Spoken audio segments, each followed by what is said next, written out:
ерөнхий сэтгэл зовлондог. Тэгээ энэ байгаль орчны нөхөн сэргээлттэй холбоотой асуудлыг одоо бид шахаж шаардах ийм одоо бас зохицуултыг бас бид нэр өчигдөр газрын дарганы болон хэлтсийн дарганыхын төвшөнд бид нар бас ярилцаад одоо энэ яг аврын үйлрэл эхэлж байгаа үед бид нэр энэ алтны олборлох үйлдвэрлэлийг эхэлж байгаа энэ үед бид нар энэ байгаль орчны яамтай хамтарсан байдлаар мэргэжлийн хяналттай хамтарсан байдлаар бас нэг шалгалтын ажлын хэсэг явуулахаар ер нь бас ярилцж байгаа. Зүгээр яг топ мовын бас хэлэх нь хаашаа. Байгаль орчныг одоо энэ дээр түрүүний асуудал гараад байгаа. Ерөөсөө энэ нийгмийн шаардлага өөрөө юу гэхээр энэ уулуурхайн хуулийг яахахгүй шаардаад энэ нөхөн сэргээл нээлттэй саалт хөдлөг зохицуулалтад оруулж өгөөч. Орон нутгаар дэмжлэг болгооч. Тэр одоо баялагийг авч байгаа бол буцаагаад орон нутагт дэмжлэг үзүүлж тэр ард иргэд тэндээ өөрөөсөө бас одоо жишээ нь бэлий ч юм уу одоо бусад одоо тэр үйлдвэрлэх шаардлагатай юмын үйлдвэрлэлээ буцаагаад нийлүүлдэг ийм тогтолцоог бий болгооч гэдэг шаардлага манай иргэд болон бас байна гэж бодож байгаа. Энэ зохицуултыг бол энэ уулуурхайн хуулиараа бас бид нар зохицуулах оруулалтыг бас хийж байгаа гэдэг тодруулаа би хэлж байна. За оюутлогоо дээр энэ баримтлагатай холбоотой асуудал дээр манайхан янз бүрийн байдлаар л одоо жишээ нь хэв мэдээлэл хэрэгсэл өөрийнхөө зүгээс бас таамаглал дэвшүүлж ярьж байгаа бах. Зүгээр энэ шалгах ёстой бол төр нь бол шалгаж байгаа бах. Мэдээж бас энд ч бас хардах хэрэг байгаа. Энийг судлах ёстой зүйлүүд байгаа гэдг нь бол ойлгомжтой. Ялангуяа тэр оюутлогоо би бол оюутлогоо эхний гэрээг бол нэг ахтар тийм муу гэрээ болсон гэж юу боддгоо шүү дээ. Гол нь тэр дунд нь нөгөө 76 бүтээн байгуул санхүүжилтийн төлөвлөгөө гэдэг дээр л бид нэр тодорхой бас зүйлүүдийг алдаа оноотой зүйлүүдийг хийсэн байх гэдэг энэ үүднээс бол төрөв шалгах ирэхээр одоо шалгаж байгаа гэж ойлгож байгаа. Зүгээр эрийг одоо бас ингэ хөл мэдээллийн хэрэгслээр одоо янз бүрийн байдлаар 37 он хэрэгжүүлээ гэдэг ийм мошгсон гуйсан байдлаар одоо бити яваасаа зүгээр шалгуулах эрхэнч байдаг, шалгах эрхэнч байдаг учраас шалгуулаад тэгээд үнэн тодорхой гэдэг гэж бодож байна. Зүгээр эсвэргээрээ энээс одоо жишээ нь оюутлогын хөрөнгө оруулагч нарт болон бусад улсуудаас сөрөг хандлага төрж өгье гэдэг үүднээс бол болгоомжтой нийгмээр байгаа. Ягаад гэвэл энэ оюутлогын хөрөнгө оруулалт бүтээн байгуулалтаас манай улсын төсөв жин дарж байгаа хэмжээний одоо хөрөнгө мөнгөний урсгал бий болгож орлого төвлөрүүлж байгаа учраас энд хүн болгон бас санаа зовж байгаа нь бол бас зүй ёсны асуудал. Тэгэхээр энд бол бид нэр яг шалгаад учраа олоод урагшаа явах хэрэгтэй гэж би бодож байгаа. Оюутлогын төслийг зогсоох гацаах асуудал нь угаасаа байж болохгүй. Энийг бол би шууд хэлнэ. Ингээд одоо бас намайг бас буруутгах гэдэг янз бүрийн байдлаар бас мөсгөж магадгүй. Би зүгээр ямар нэгэн байдлаар би оюутлоготой одоо юу гэдгийг гэрээнд орсон ч юм уу контактанд орсон, тэдэнд худалдагдсан тийм юусоо байхгүй. Зүгээр би гагцгүй их орныхын эрх ашигыг л бодож байгаа. Энэ төсөв маань алдагдлгүй сайн яваасаа олон түмэн маань ч гэсэн бас тэтгэвэр төлөвлөмж цалин бүндүүгээ бас нэг тодорхой хэмжээнд нь нэмүүлээд урагшаа яваасаа гэдэг үднээс салбарын сайдын бас хэлж ярьж байгаа. За захиа ирсэн гэдэг дээр бол одоогоор яг надад боддоор ирсэн юм алга байна. За эрүүл одоо шинэ мэдээж энэ нөхцөл байдлыг тодорхойлох гэсэн асуусан зүйлүүд бас ирэх байлгүй дээ. Тэр үед нь би бас харагдав. За харин тэгэхээр би загтлаа аваагүй байна. Авангуут нь би бас эргэж танилцж байгаад би бас мэдээллийн албаны даргаараа хэмжүүлээд мэдээлэл өгөөд авах. Зүүнний мэдээ асуудал. Шүтийн оролцоод ярьсан шүтийг ороход асуудал яригдж байна уу? Гайлын ялтын бүсгшүүдийн угаар байгуулж байгаа гэж ярьж байгаа. Өмнө асуус бат жоохон зэксэлтий байж энэ хон чинь асуудлыг цагаар юу болох гээд байна гэдэг. Үгүй зүгээр ийм байна. Би өшөөтийн уурхаа дээр бол яг үнэхээр ажлын хэсэг аваад очисон үзсэн. Ялангуяа өшөөтийн уурхаа дээр анх 90-ад оны их үед манай очир хотгоо ерөнхийлөгч яг салбарын сайд багтаа очижсэн. Түүний дараагаар очисон сайд нь би юм байлээ. Тэгээд очиод үзэхэд бол өшөөтийн уурхаа тэр шаардсан хоёр талын гэрээний үндсэн дээр тэр зам харгуугаа тавьсан ард олон ч гэсэн бас их ам сайтай байд юм л шүү дээ. Ам сайтай байд юм л. За яг хөө зүгээр эсэргүүцэж жоохон юунаас харах гэдгийг мэдэхгүй байна. Зүгээр ямар нэгэн улсуудын өнцөг орчуу одоо ямар одоо байдлаас ингэв гэдгийг нь би сайн мэдэхгүй байна. Тэр зэчигнуудаар болж байгаа асуудал бол тэр молибдентэй холбоотой өөр бажималтай холбоотой асуудал яг тэр үед гарч ирсэн. Зүгээр яг тэр хөшөөд багийг нүүлэх асуудал бол яахгүй яригдж байгаа. Ялангуяа энэ 5-7 орд дээр байгаа Баян-Овоо баг. За хөшөөд баг хоёрыг 1000 орчим хүмүүс бас сууршил амьдардаг юм байлаа. Тэднийг бас нүүлгэн шилжүүлэх асуудлыг би засаг даргад нь болон компанийн удирдлагууд бас чиглэл өгөөд ер нь бол манай гурван байдлаар энийг зохицуулах ажлыг бас санаачлаад яаралтай одоо энэ улсуудын амьдрах орчныг эрүүл мэндийн аюулгүй байдлаар анхаараарай гэдэг ийм одоо байр сууриасаа өөрийнхөө байр сууриас бас нэг чиглэлүүд ингэ явсан.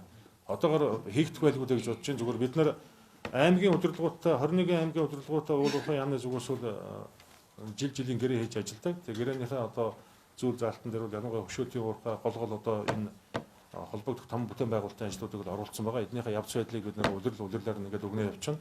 Тэгээ энэ талаар бас та бүхэндээ бод мэдээлэл аваад бас хэлье. Аймгийн удирдлагч гэсэн бид нар бас шаардлага хөргүүлье. За.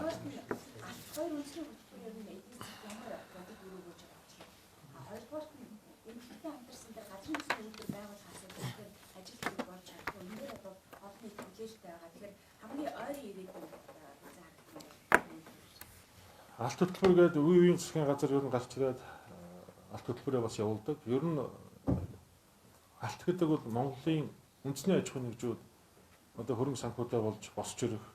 Манай эдийн засгийг одоо суур бүтцийг одоо барих одоо үндсэн одоо сайн бүтцтэй байх.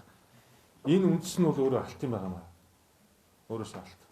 Шороо валют толдог зүйл бол алт юм байнамаа.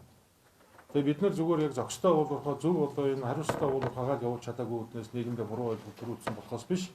Дэлхийн нийтлэл ерөөсөө бүгдээрээ л одоо жишээ нь энэ алтыг одоо бас алтын үйлдвэрлэлийг дэмжиж алтаа нөөцлөөр төв банкныхаа алтын нөөцийг нэмэгдүүлээд төгрөгийн ханшаа барьдаг, эдийн засгаа тогтвортой байлгадаг үндсэн суурчин бол алт шүү дээ.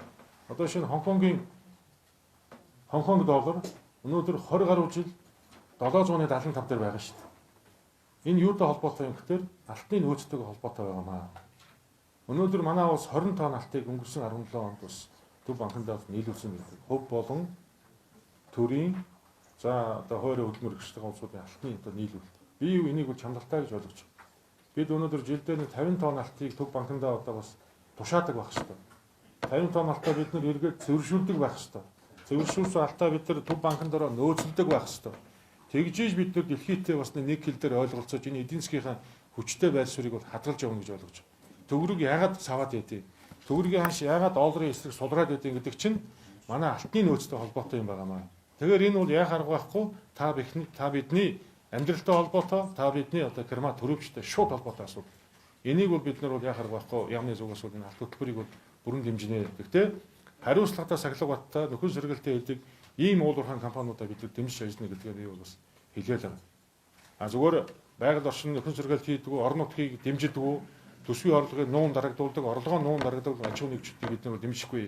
Угаасаа тэр тусгай зөвшөөрлийг нь цуслуулах үйл ажиллагааг нь бид нар зогсоох дарга хэмжээг бол одоо өөрийн хугацаанд бол аавна. За нөгөөх нь юу вэ?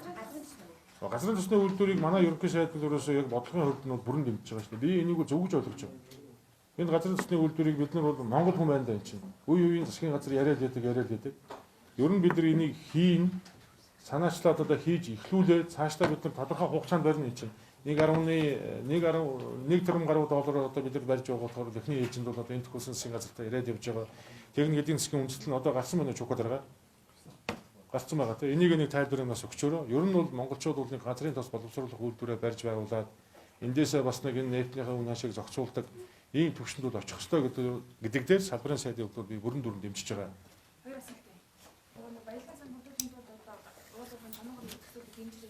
Чулуун батар үлдэн.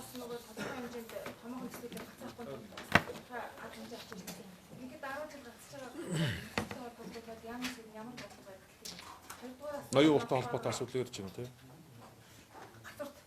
Тийм ноён уултай. Тэгээд хоёр дахь нь болохоор ерөнхийд энэ гацуур төсөлийг одоо ерөнхийд гадаад ерөнхий орчноос нэлээд сүүлийн жилээр буурсан гэж ярьдаг байдаг шүү дээ. Тэгээд гацуур төсөлтэй холбоотой тэрийг гацуур төсөл гэх юм бол одоо гадаадын хүн болж бас хөшөөр болж гэх юм бол энэ талаар яам юм байна.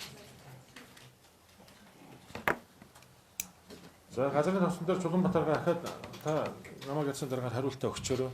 За ер нь энэ ноён уултай холбоотой асуудлаар бид нар энэ байгаль дэлхийг хамгаалах, өв сангаа хамгаалах энэ зүйл дээр бид нар бол одоо энэ төрийн бас байгууллага болон шаардж байгаа нийгмийнхаа шаардлагыг хүлээж авч байгаа. Энийг бид нар зайлшгүй хамгаалах хэрэгтэй. Зөвхөн гадаадын хөрөнгө оруулалттай холбоотой асуудал дээр ер нь үнэхээр ноён уулын маань хөндөх гээд байгаа юм уу юм. Энийний ардтал нь өдөр хууль ёсны байгууллагатай хуулилдсан орон нутгийн одоо жишээ нь нөхдүүд хүн түүний ард байж байгаа гар аргаар алт олборлож байгаа хэсэгүүл хүмүүсийн нэгдэл байгаа дэнүүгүй юу гэдгийг тодруулах хэрэгтэй шүү. Би зүгээр миний авсан мэдээлэлээр бол энэ цагдаа болон хүчний байгууллагууд энд оролцоотой байгаа гэж би мэдээлэл авсан. Тэднийг торхирдог, тэдний араас нь явуулдаг гэж би сонссон. Тэгээ миний ирж байгаа мэдээллийг бас давхар нягтлж үзэж би шаардлагатай бол бас ахиж одоо энийг нягтлах ийм одоо зүйл төр бол бас ажиллана. Тэгээ би хардаж байгаа нь бол ер нь манай энэ цагдаа хууль ёсны байгууллагууд ялангуяа энэ алтны салбар руу их хэмжээгээр орсон мэдээллийг авсан байгаа. Эднэр бол хоорондоо өгсөн хуулиудыг тэдэндээ мэдээлэл өгдөг. Тэднийг өнөөдөр хүнд хүчээр хөдөлмөрийн эрхлүүлчээ тэднэрээ шууд алтыг авчдаг ийм тогтолцоо бий болсон гэж сонссон. Энийг одоо эхнээсээ надад бол мэдээлж байгаа. Тэгэхээр энэ тал дээр бол ер нь уул уурхай яам бол энийг талсан зогсоо гарах хэмжээг энэ хууль ёсны байгууллагатаа одоо бүр өндөр хэмжээнд бас ярьж хэлж энэ муу мухай зүйлүүдийг бол ер нь талсан зогсоох хэрэгтэй. Нэг талаасаа тэр хөдөлмөр эрхэлж байгаа улсуудын хөдөлмөрийг шулж байгаа асуудал. Нөгөө талаасаа төрийн албан хаагчид нь хуулиа зөрчөөд хуулийн дагавар алхаж гიშгээд дээрэс нь хууль бус 8-ыг одоо дэмжиж байгаа асуудал. Энэ бол шууд гэмт хэрэг шүү. Тэгэхээр би энэ оюун уртаа холбоотой асуудлын ард бол ийм мэдийн улсууд байна уу гэдэг надад ийм хардталтай байгаа. Эрсэргээрээ энэ оюун уртаа холбоотой асуудлыг үнэхээр хөндөгч байгаа бол энийг бол дэмжих боломж олцоо таарах биш тийм. Энийг судалж үзэж байгаа ялангуяа ажлын хэсэг нь хэн байгаа вэ манайхаас Илбэг заяа дарагтай энэ дээр бас тодорхой хариулт өгчөөрөө.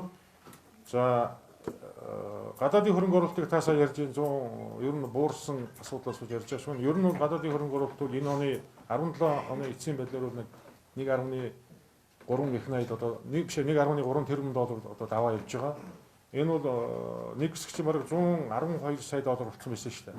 10 дахин нэмэгдээ явж байгаа. Энийг бид цаашдаа өшөө нэмэгдүүлэх хэрэгтэй гэж бодож байгаа. Тэгэхээр гадны хөрөнгө оруулалттай бид нар энэ татварын багц суул дээр ялангуяа энэ татварын багц суул дээр бид нар уул ухаар одоо жишээ нь хөрөнгө оруулалтыг түүгээрээ дамжуулж бас өөрсдийнхөө ашиг орлогыг нэмэгдүүлээд үйл ажиллагааг явуулж байгаа аж ахуйн нэгжүүдээ бас бид нар гар хөлийн хомох уу эсвэл энийг одоо бид цаашдаа зөв одоо шатал аргачлаар явуулах уу гэдэг дээр том болгоомжтой хандахгүй бол одоо байгаа нөгөө нэг зөөлөн салхи хүлээж байгаа салхийг буцаага бид нар зогсоочихгүй гэдэг надад тийм болгоомжтой байгаа учраас би сангийн сайд Хүрэлбаатартай болон сангийн амрахынтай бол нэлээд бас ярилцж байгаа юм дээр.